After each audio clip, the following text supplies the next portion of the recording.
Assalamualaikum warahmatullahi wabarakatuh. Selamat sore pemirsa dan pendengar di rumah. Apa kabar Anda hari ini? Semoga dalam keadaan sehat selalu. Senang sekali saya Wafik Asisa kembali menyapa Anda dalam program kesayangan kita tentunya, yaitu program Dokter Ta. Program Dokter Ta hadir untuk berbagi mengenai masalah kondisi kesehatan, penyakit, dan juga bagaimana caranya untuk melakukan penanganan yang tepat. Dan di episode spesial kali ini kita akan membahas terkait dengan bahaya dari batu empedu bersama dengan Dr. Dukman A.S. Daud, spesialis penyakit dalam, konsultan hati, saluran cerna, dan endoskopi. Assalamualaikum dok. Waalaikumsalam warahmatullahi wabarakatuh. Apa kabar dok hari ini? Alhamdulillah baik. Alhamdulillah. Ya. Luar biasa ya dok, di awal tahun ini semangat baru dan semoga dokter dan teman-teman di Rumah Sakit Wahidin sehat selalu ya dok ya. Baik dok, ini bisa dibilang salah satu tema yang sangat menarik terkait dengan batu empedu.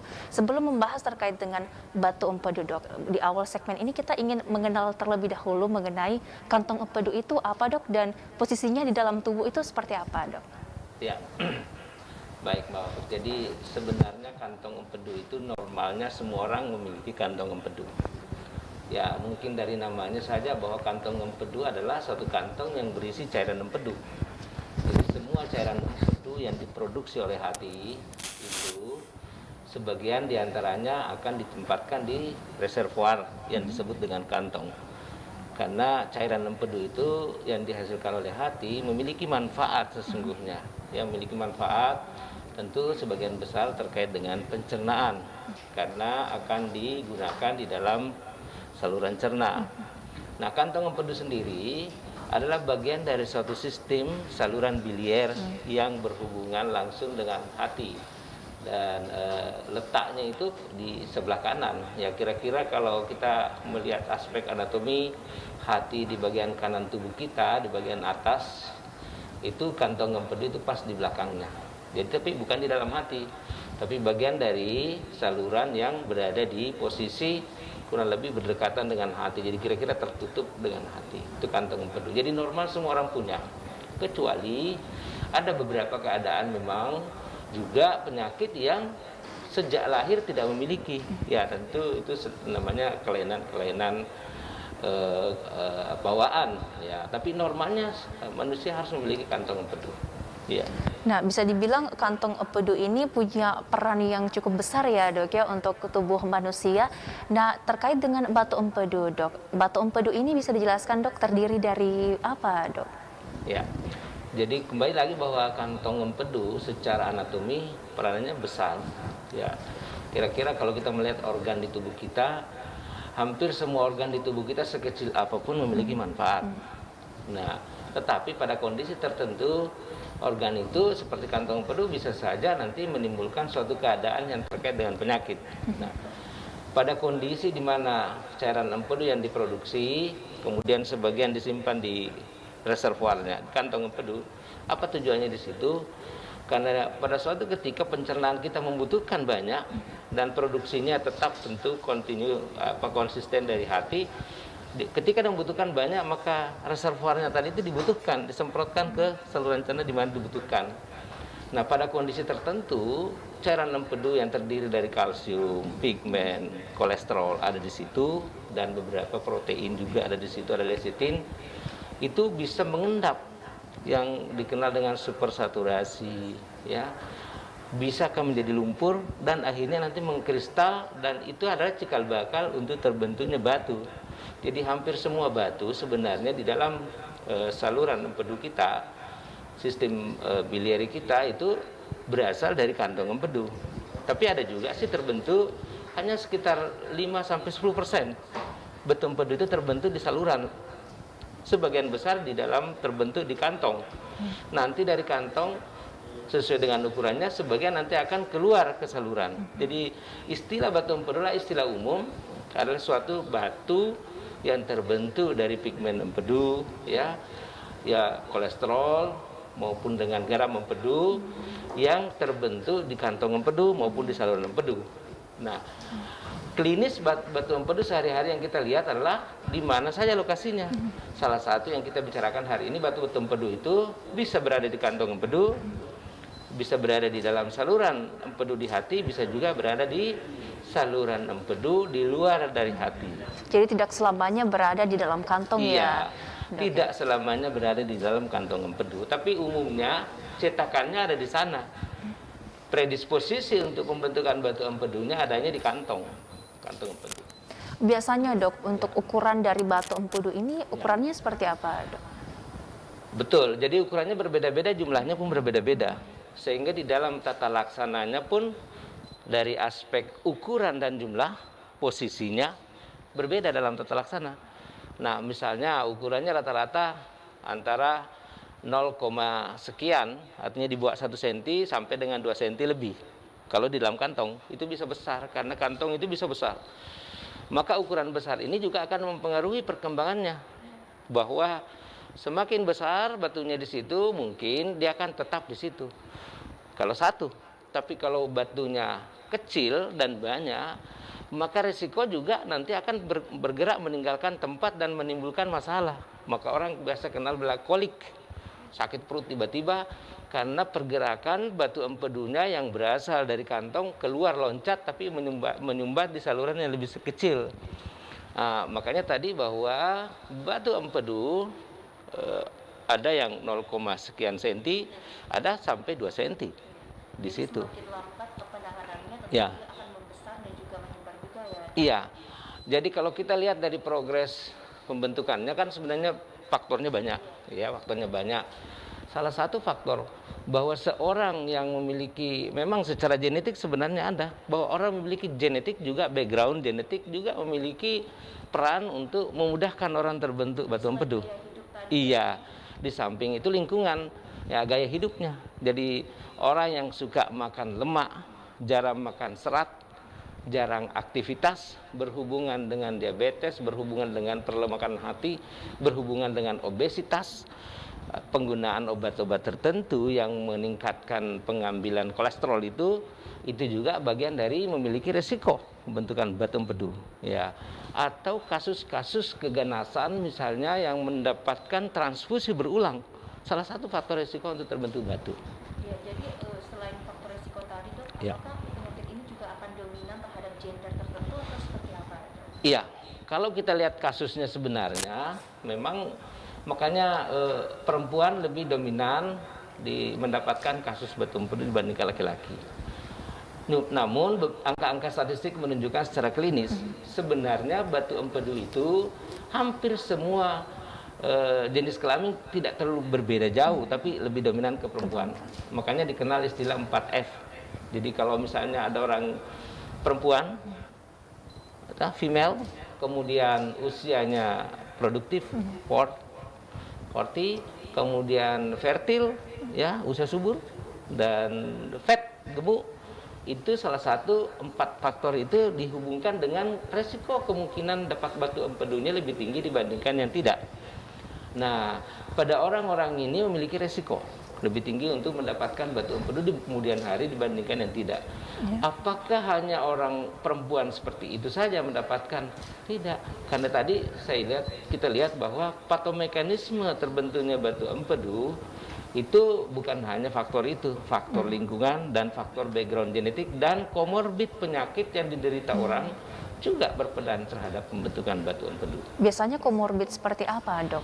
Orang dengan diabetes, ya, juga. Orang dengan perlemakan hati, ya, orang dengan mendapatkan transfusi berulang dengan penyebab apapun, orang mendapatkan obat-obat yang membuat sel darah merahnya lebih banyak hancur, atau penyakit-penyakit darah yang sepanjang hidupnya sangat banyak waktu untuk terjadinya suatu kerusakan eritrosit sehingga proses akhir dari suatu itu akan membentuk batu pigmen namanya. Jadi faktor-faktor itulah yang menjadi penentu orang berisiko untuk batu atau tidak. Dan kolesterol tinggi ini juga punya risiko yang cukup besar ya, dok ya. Salah satu komponen kolesterol ada kolesterol. Maka orang-orang dengan kolesterol yang dari sepanjang waktu begitu panjang dalam hidupnya kolesterolnya selalu tinggi, tentu memiliki risiko batu. Ya, harus Tapi hati-hati harus dilihat bahwa apakah kolesterol saat ini tinggi maka hari ini cenderung batu, tidak, karena proses pembentukan batu tidak sesaat sesuai dengan hasil kolesterol hari ini. Sehingga banyak orang mengatakan, saya kok tidak masak batu, saya kolesterol saya kan normal sekarang normal, tapi dulu. Gitu. Jadi harus antisipasi juga ya dok, harus antisipasi. Tinggi atau rendahnya kolesterol harus dipantau terus ya dok dipantau. ya. Kita akan lanjutkan lagi ya dok ya perbincangannya. Pemirsa dan pendengar, kami akan lanjutkan lagi di segmen selanjutnya. Kita akan membahas seputar bagaimana cara mengenal atau gejala dari penyakit batu empedu ini. Pemirsa dan pendengar, jangan kemana-mana, tetaplah bersama kami di Dokter Tak.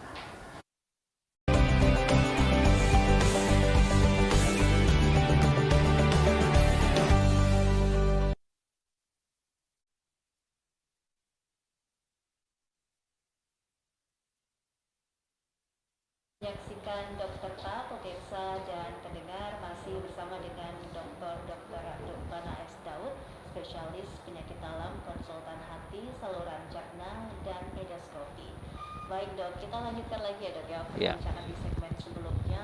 Di segmen sebelumnya kita sudah mengenal ya dok ya sekitar komposisi dari batu empedu ini. Nah, untuk mengenal gejalanya dok atau kondisi awal untuk mendiagnosis kondisi kesehatan kita terkait dengan batu empedu ini, caranya seperti apa dok? Ya, kasih Mbak Opik. Jadi sebenarnya secara teori bahwa batu empedu itu 90% itu tidak memiliki gejala, sehingga bisa dikatakan bahwa 90% batu empedu ditemukan secara kebetulan pada pemeriksaan pencitraan, misalnya ultrasonografi, CT scan abdomen. Nah, hanya 10% diantaranya bergejala. Apa saja gejalanya? Nah, banyak. Kalau kita melihat dari proses kejadian dari batu empedu, maka tidak lepas dari gejala klinis dari situ. Batu di dalam kantong empedu sebagian besar, karena tadi pun kalau 10%-nya bergejala, dia biasanya masuk dengan kolik. Jadi nyeri tiba-tiba. Biasanya orang datang itu dengan memegang perutnya bungkuk. Aduh, sakit sekali saya punya. Ini kolik. Dan salah satu yang khas adalah ketika sakit perut biasanya dipresipitasi oleh makanan tertentu. Kalau dia bilang, saya makan lemak kok tiba-tiba nyeri hebat. Nah, itu salah satu khas untuk batu empedu. Gitu. Yang lain lagi adalah kalau batunya di dalam kantong empedu juga adalah radang. Jadi adanya batu di dalam kantong empedu itu juga memberikan risiko untuk terjadi radang. Maka ada istilah namanya kolesistitis. Kolesistitis tentu gejala klinisnya masuk di samping nyeri bisa demam. Ya, demam karena itu proses infeksi dan radang memungkinkan terjadi ketika itu. Dan yang paling jelek ketika dia radang di dalam kantong empedu, kalau dia perforasi misalnya, atau orang bilang biasanya pecah, ya, karena batunya gesek-gesek terus. Dan itu kantong empedu secara anatomi uniknya tipis sekali, hanya 2 lapis. Berbeda dengan organ-organ di dalam tubuh kita yang lain. Kantong empedu itu tipis sekali, sehingga batu yang bergerak menggesek dan memberikan risiko infeksi, kalau dia pecah maka kumannya akan tersebar seluruh perut, dan itu ketika itu namanya suatu keadaan yang emergensi pada saat itu. Jadi tergantung dari lokasinya. Nah, gimana kalau lokasinya misalnya di saluran? Kalau lokasinya di saluran, terutama saluran setelah kantong ke bawah atau di luar hati, sebagian besar keluhannya masuk itu adalah kuning karena tersumbat saluran empedunya. Jadi kalau dia bilang dia kuning, ya belum tentu hepatitis, tapi salah satu keluhan orang atau keadaan orang kuning masuk rumah sakit itu batu empedu di salurannya. Dan biasanya bahkan disertai di samping dia kuning juga bisa saja disertai radang di saluran yang kita kenal dengan kolangitis, ya, akibat penyumbatan saluran yang ada di situ. Dan di klinik selama ini yang kita pengalaman bahwa orang yang masuk dengan batu di saluran itu memang sebagian diantaranya juga adalah sekunder dari penyakit lain. Nah, terutama di Rumah Sakit Wahidin sebagai rumah sakit referral tertinggi, penyakit-penyakit yang simpel itu jarang masuk, penyakit simpel.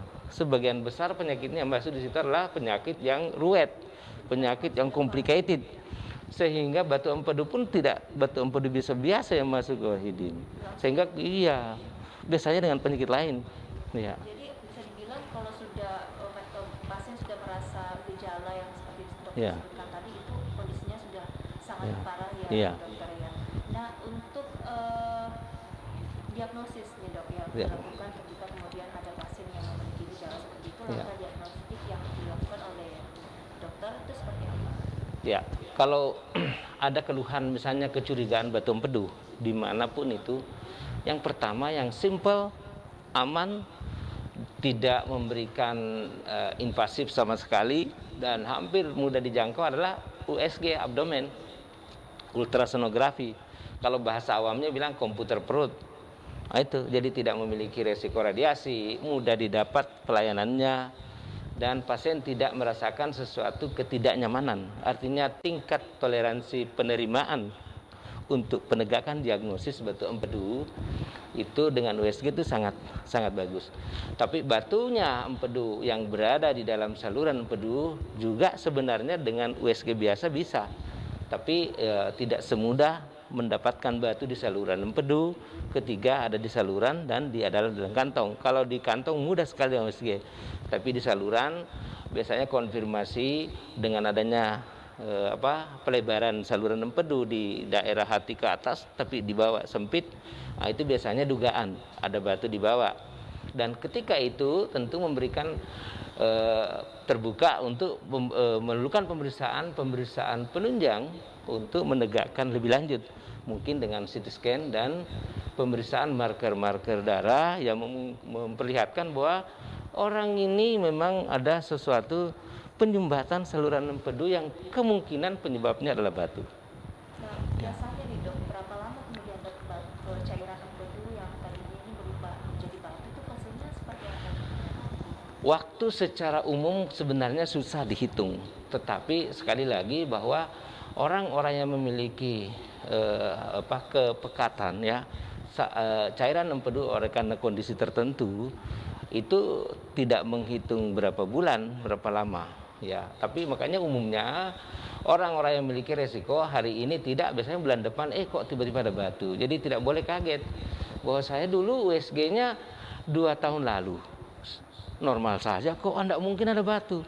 Atau mungkin 6 bulan lalu menganggap bahwa tidak mungkin, saya tidak terima ini ada batu di kantong empedu saya 6 bulan lalu kok normal. Memungkinkan itu. Jadi sebenarnya proses meskipun tidak bisa dibilang 1 hari 2 hari, tapi jangan kaget kalau USG bulan lalu mungkin tidak ada batu, hari ini ada batu. Karena memang proses pembentukan batu itu kan berlangsung terus-menerus ya. Tetapi apakah semua orang dengan kental cairan empedu juga akan terbentuk batu? Tentu tidak.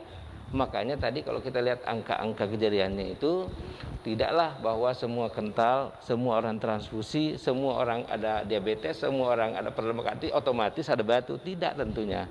Jadi sekali lagi angka-angka itu adalah angka statistik menunjukkan bahwa faktor resiko untuk itu ada. Tapi secara tidak otomatis orang gemuk, perempuan 40 tahun ya, anaknya lebih dari 2 atau masih usia produktif ada batu nanti Anda. Tidaklah. Kira-kira begitu. Lagi faktor makanan juga ya. Oh iya. Faktor makanan itu sebenarnya sangat menentukan. Faktor makanan menentukan karena orang-orang dengan konsumsi lemak yang tinggi, ya kurang aktivitas, itu salah satu resiko sebenarnya ke situ. Ya. Nah, itu ke penanganannya. Bentuk penanganan yang biasanya diambil untuk tindakan medik dari batu empedu ini seperti apa? Ya. Jadi kalau kita lihat dari penanganan memang sederhana bahwa yang pertama, apakah semua batu empedu ketika didapatkan langsung diberikan obat? Itu juga tidak. Jadi kita lihat bahwa faktor risiko penting. Ya. Ada suatu aturan yang mengatur kita kalau dalam medis itu pegangan dalam klinis bahwa batu empedu ukuran ini kasih dulu obat 3 bulan kontrol. Ya, ada obat-obat memang sudah dianggap bahwa memiliki bukti untuk mendisolusi, mencairkan batu itu sehingga nanti suatu ketika batunya tidak membesar, tidak bertambah banyak, kalau perlu dia hilang. Yang kedua adalah Bukti juga yang kedua bahwa batu empedu misalnya kalau ukuran-ukuran di atas 2 dan memiliki gejala 2 cm ya, memiliki gejala misalnya di kantong, itu memang salah satu pegangan kita bahwa harus dilakukan tindakan batunya diangkat. Ya, kalau di dalam bahasa klinis kolesistektomi. Jadi operasi dengan alat laparoskopi yang dilakukan oleh dokter bedah digestif dan bahkan bisa laparotomi ya, tergantung keadaan pasien ketika itu dan kondisi penyakit ketika itu. Nah, kalau batunya di saluran, nah itulah yang kita akan bicarakan juga pada hari ini, bahwa kalau batunya di saluran bisa operasi terbuka, bisa dilakukan per laparoskopi, tapi bisa dilakukan suatu tindakan yang lebih minimal lagi. Salah satu adalah tindakan ERCP. Jadi sekali lagi, batunya lokasinya di mana, ukurannya, dan gejalanya ketika masuk sangat menentukan kita memberikan terapi bentuknya seperti apa. Ya. Jadi lagi-lagi pertimbangannya ini masih seputar kondisi batunya ya. Iya. Oke. Iya. Kemudian jika menggunakan obat-obatan, seperti apa kemudian efektivitasnya? Selama batunya single, kemudian lebih besar kemungkinannya batunya kolesterol dan ukurannya misalnya masih di bawah 20 mili, itu boleh diberikan sampai 3 bulan, sampai 6 bulan pun bisa diberikan dengan obat-obat itu, dan memang efektif bahwa bisa mengurangi ukuran batunya dan bisa menghilangkan. Tapi sekali lagi tergantung komposisi batunya, dan cuma kan tidak bisa kita buktikan bahwa kalau batunya USG, CT scan, oh ini batunya batu kolesterol, kemungkinannya 100% tidak. Kalau dia respon dengan obat itu, makanya ketika diberikan obat-obat tablet oral secara rawat jalan, ya kita lihat kalau ukurannya cenderung berkurang, maka kita lanjutkan untuk waktu tertentu. Tapi kalau tidak ada perubahan, bahkan bertambah, ya kemungkinan batunya batu pigmen. Batu pigmen sebenarnya tidak ada obatnya secara konvensional. Seharusnya dilakukan tindakan surgery, pembedahan, apakah teknik bedah secara terbuka, secara kolesistektomi, laparoskopi kolesistektomi, atau mungkin kalau salurannya jelas di dalam saluran mungkin dengan tindakan ERCP gitu. Baik, dok. Kita akan lanjutkan lagi ya, dok ya. Ya. Seputar prosedur ERCP tadi. Ya. Dan pesan pendengar jangan kemana-mana, tetaplah bersama kami di Dokter K.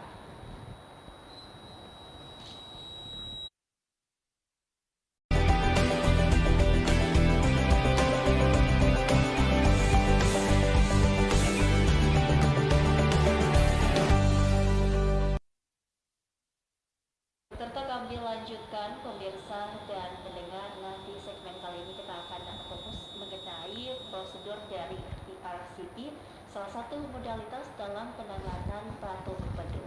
Baik dok, bisa dijelaskan dok, Ya.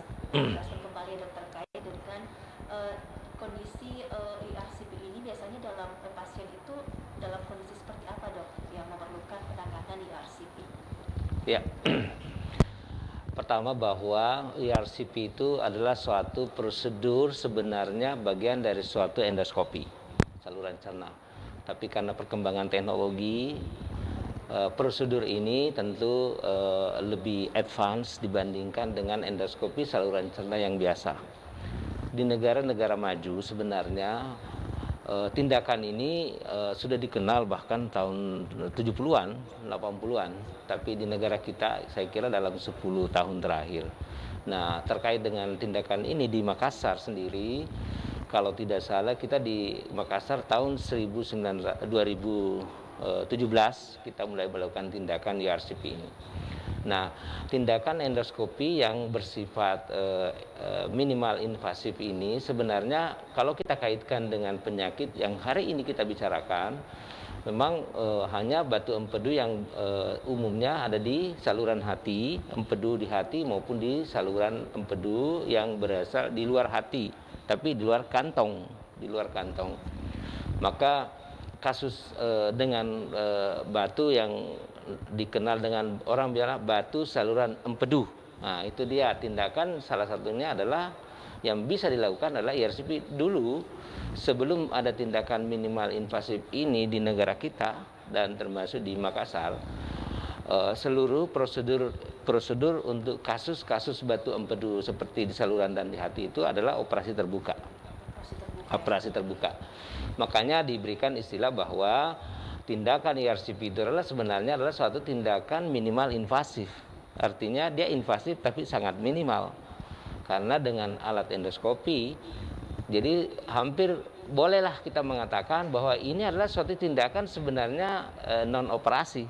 Jadi sebenarnya benar juga tidak juga, tapi artinya ada suatu proses pembedahan mikro dan tidak nampak secara dari luar. Bahwa orang dulu namanya operasi kan dibuka, ya, laparotomi dibuka perutnya atau dilubangi perutnya. Ini tidak, alat masuk di dalam mulut, masuk ke saluran cerna, dari saluran cerna masuk ke saluran empedu ke hati. Jadi prosedurnya sebenarnya boleh kita mengatakan bahwa alat masuk di lubangnya yang sudah ada lubang. Jadi tidak membentuk lubang sendiri, tidak melakukan lubang sendiri. Nah, kalaupun ada tindakan-tindakan yang sifatnya microsurgery dengan alat-alat yang kira-kira yang advance, hanya minimal. Jadi minimal pembedahan misalnya 1 mili atau 1 senti atau dilebarkan dengan alat. Dan tindakan ini sangat minimal dan dari waktu perawatan pasien pun sangat efektif karena tidak perlu dirawat berhari-hari. Berapa lama biasanya? Prosedurnya umumnya kita lakukan di sini 3-5 hari sebenarnya sudah cukup. Tanpa ada komplikasi, seharusnya pasien dalam waktu 3-5 hari setelah prosedur, kalau dia simple, tidak ada komplikasi, tidak karena batunya sekunder, betul-betul murni batu saluran empedu, ya 5 hari bisa pulang pasien. Jadi simpel sekali. Dan tentu proses pemulihannya juga sangat cepat ya, Ya. Dok ya. Terkait dengan apa ya Dok yang perlu diperhatikan atau dipersiapkan oleh pasien sebelum melakukan tindakan ERCP ini, Dok? Ya. Karena tindakan ERCP adalah suatu tindakan invasif, meskipun minimal, tentu keadaan umum pasien juga dipertimbangkan. Misalnya kita mempertimbangkan hemodinamik, istilah umum ya, tensi nadi tentu harus dalam batas ditoleransi untuk dilakukan tindakan minimal. Tetapi dibandingkan dengan maksimal invasif, ya tentu syarat-syaratnya itu lebih minimal juga.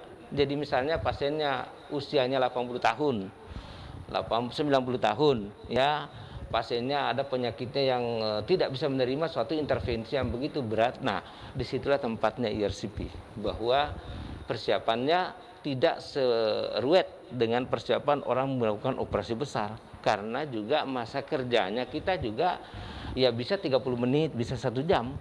Ya, sangat efisien. Ada hanya kasus-kasus tertentu kalau misalnya ada komplikasi atau memang ada komorbid terkait dengan batu empedu di dalam saluran empedu, itu baru membutuhkan waktu lebih dari 1 jam. Tapi umumnya seharusnya dikerja 30 sampai 1 jam kira-kira begitu. Nah, bisa Anda lihat pemirsa di rumah tadi Ya. seperti itu ya, Dok ya, gambaran Ya. dari prosedur dari ERCP. ini.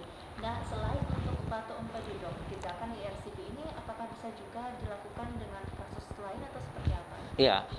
Keuntungan dari tindakan prosedur ERCP ini banyak hal yang bisa dilakukan. Ya, dulu misalnya dengan ada kasus misalnya penyempitan saluran empedu kausa apapun, infeksi, keganasan, ya, keganasan maksudnya kanker atau tumor, ya, atau kasus-kasus parasit di dalam saluran empedu, ya, atau misalnya komplikasi dari suatu prosedur sebelumnya sehingga membuat saluran empedu sempit, itu juga dilakukan dengan tindakan. Jadi bukan hanya batu, hanya kalau kita melihat angka kejadian seperti di Rumah Sakit Wahidin pengalaman kita, mungkin kasusnya Pak, mungkin 50% hanya dilakukan oleh ERCP, tapi 50% batu, 50% mungkin lebih juga 50% juga adalah kasus bukan batu, tumor di pankreas, ya, ada tumor di saluran empedu juga yang sebenarnya, atau kasus-kasus tumor di saluran empedu atau yang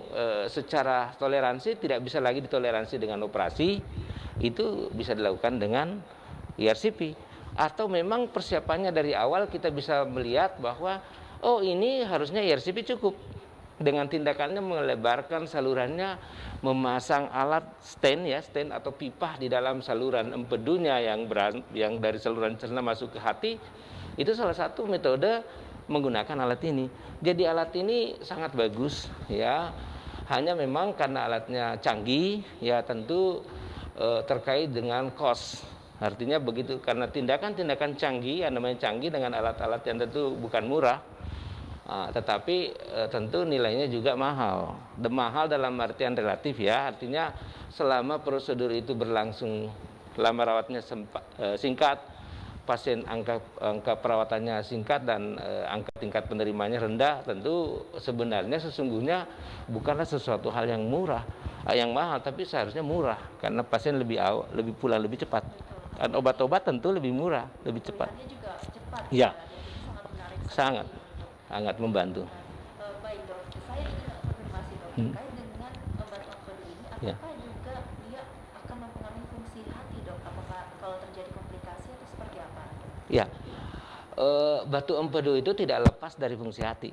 Nah, karena gangguan hati yang berlangsung lama juga akan mempresipitasi pembentukan batu empedu. Sebaliknya, batu empedu berada di saluran dan menyumbat saluran biliar juga akan mempengaruhi proses perkembangan penyakit hati tertentu. Jadi hati bisa terganggu akibat gangguan saluran biliar oleh karena batu. Sebaliknya, beberapa penyakit hati yang berlangsung kronik juga akan mempresipitasi, memberikan risiko untuk pembentukan batu, seperti misalnya penyakit hati kronik, misalnya sirosis ya. Satu penyakit hati yang decompensated cirrhotic itu memiliki risiko untuk bentuk batu empedu lebih tinggi dibandingkan pasien dengan non sirosis. Jadi dua kasusnya ini sebenarnya tidak lepas antara penyakit hati dan empedu sendiri, meskipun organnya berbeda. Intinya jika salah satu dari organ tubuh kita mengalami masalah, Iya. harus segera mendapatkan penanganan yang tepat. Iya, ya. betul. Jadi kalau terlambat, organ lain akan terganggu. Jadi sistem tubuh kita itu adalah suatu sistem sebenarnya yang secara menyeluruh itu tidak ada yang berdiri sendiri.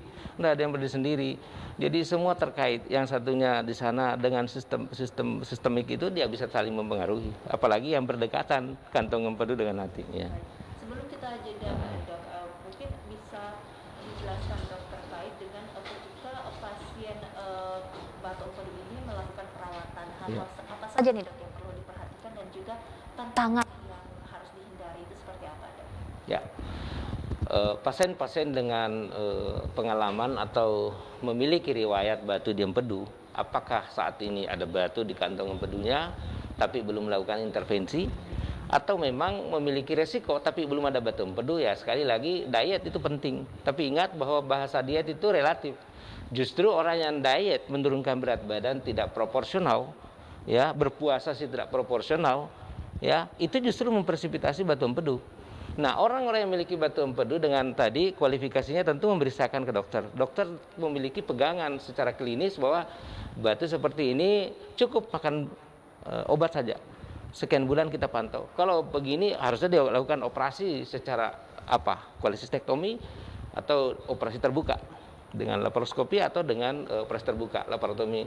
Atau kalau kasusnya di sini ERCP sudah cukup. Jadi pemeriksaan secara rutin penting sekali. USG abdomen itu salah satu pemeriksaan yang penting. Sebenarnya satu kali orang USG semua bisa dilihat. Salah satu yang bisa dilihat adalah kantong empedu, kondisinya apa, hatinya kita apa. Jadi tentu ketika melakukan pemulihan tadi jangan sampai ada diet ketat juga yang ekstrim, itu berbahaya juga ya dok. Iya. Jadi orang-orang yang diambil kantong empedu contoh ya, kan tidak mungkin ada lagi batu di kantongnya. Iya. Tapi batu di saluran berisiko enggak? Ya berisiko. Orang yang pernah diangkat batu saluran empedu, 10% diantaranya nanti akan terbentuk batu di saluran empedu. Ada. Jadi secara teori ada bahwa orang yang diambil, tapi kan tidak mungkin terbentuk lagi batu dalam kantong karena kantongnya udah diangkat misalnya ya. Tapi risiko untuk pembentukan batu di saluran orang itu 10%. Jadi memang teorinya begitu. Maka orang-orang yang pernah diangkat kantong empedunya karena batu, maka tetap mengikuti advice dari dokternya bahwa apa yang harus dilakukan untuk tidak terbentuk batu berikutnya di tempat yang berbeda. Karena jangan sampai resikonya lagi muncul di organ saluran dan lainnya. Iya.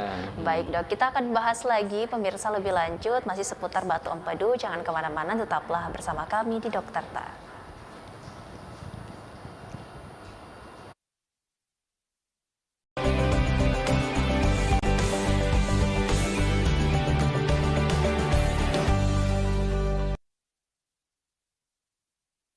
Pemirsa dan pendengar, masih bersama dengan Dokter Dr. Mana S. Daud, spesialis penyakit dalam, konsultan hati, saluran cerna.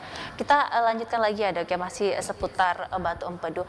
Terkait dengan batu empedu dengan vaksinasi dok, apakah pasien yang menderita penyakit batu empedu ini bisa melakukan vaksinasi atau seperti apa dok? COVID-19. Vaksinasi COVID-19. Jadi batu empedu sebenarnya sekali lagi 90% itu sebenarnya asimptomatik dan ditemukan secara kebetulan. Pun batu empedu sebenarnya tidak selalu terkait dengan penyakit-penyakit komorbid yang berat. Hingga hampir disimpulkan bahwa terkait dengan vaksinasi COVID-19 tidak ada sama sekali suatu keadaan batu itu memberikan kemungkinan kontraindikasi. Jadi orang dengan batu empedu, berapapun jumlah batunya, apalagi di kantong empedu, untuk menunda dilakukan vaksinasi COVID. Artinya boleh dilakukan. Nah sekarang kan vaksinasi COVID banyak. Ya. Tidak dijelaskan, tapi kalau kita lihat dari secara keseluruhan isi daripada vaksin COVID-19, tidak ada sama sekali yang dipilih bahwa ini boleh, ini tidak. Hampir semua dibolehkan. Jadi jangan lupa bahwa batu empedu tidaklah membatasi orang untuk dilakukan vaksinasi COVID-19.